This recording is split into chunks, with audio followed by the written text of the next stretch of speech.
आज पुरी जिला प्रशासनर पुरीवासी यूजर फी आदाय निष्पत्ति को विरोध करी पुरीर बहु पुरातन अनुष्ठान मान तथा बहु मान्यगण्य व्यक्ति और समाजसेवी माने उपस्थित रही पुरी पौरपालिका ऑफिस सम्मुखरे एक शांतिपूर्ण गण सत्याग्रह रे बसिथिले।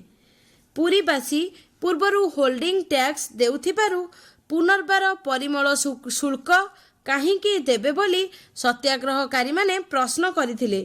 कोरोना महामारी रे लोकमानकर आर्थिक मेरुदंड दोहली जाइथिबा बेले पुरी म्युनिसिपालिटीर एही कर सेमानक पाई बोझ उपरे ललिता बिड़ा साजिथिबार बुद्धिजीवी महल रे चर्चा जोर धरिछि।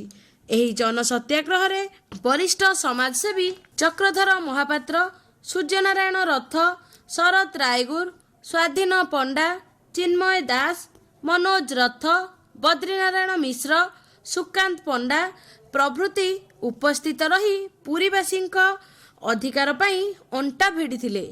अन्यपटे Puri municipality executive officer Saroj Kumar Swain कहिथिले जे होल्डिंग टैक्स एवं यूजर फी दुईटी संपूर्ण अलग जिनिस। एने पूर्वरु आईन बा बाइल रहिछि, एहा संपूर्ण आईन सम्मत।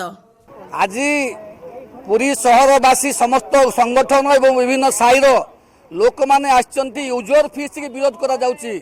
आपण जानिचंती जे पुरी रे होल्डिंग टैक्स आदाय होउची, एथि निर्वाचित प्रतिनिधि संस्था नाही। म्युनिसिपालिटी बोर्ड नथिला बेले जेते बेले मनमुखी भाव में प्रशासनिक निर्देशनामा बल जो भाव में यूजर फीस लागू करछंती कहा स्वार्थ रे। एथि देखिबे होल्डिंग टैक्स 3 गुण 4 गुण वृद्धि कले प्रत्येक जिनिस बढ़ी चली, किंतु एथि यूजर फीस लागू करबा पाई केवल प्रशासनिक निर्देशनामा हेछि। केवल मधुचंद्रिका चली केते गुडे कंपनी जो कंपनी मानकर गाड़ी चली आउटसोर्सिंग संस्था माने तांको अपॉइंटमेंट दैचंती सेही मानक टंका भरिबा पाई सेमानक थली की भर्ती करबा पाई एथि सरकार यूजर फीस लागू करूची। काहेकि दबु होल्डिंग टैक्स देला परे गोटे लोक यूजर फीस काहेकि दब? एटा नियम विरुद्ध। नगर उन्नयन विभाग तरफ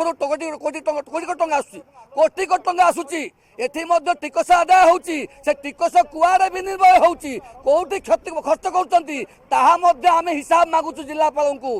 द्वितीय कथा होउची मधुचंद्रिका बंद कर, यूजर फीस पुरीवासी दबु नाही। होल्डिंग टैक्स दउचु, यूजर फीस दबु नाही।